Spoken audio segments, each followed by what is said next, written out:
Hello guys, in this video I'm going to show you how to change hue, saturation and luminance on your picture on the Photoshop application. But first I just want to mention, don't forget to subscribe to my channel because at 100,000 subscribers I am going to show you my whole YouTube revenue statistics and growth strategy, how to make money online. Now let's jump into it. First of all, open the application on your phone.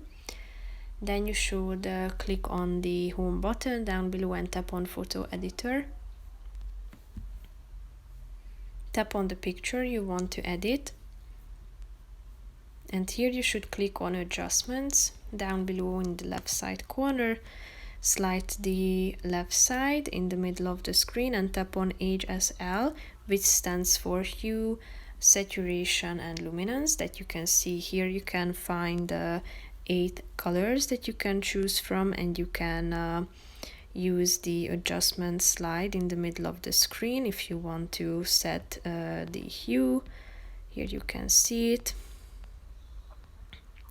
You can also set the saturation and the luminance as well.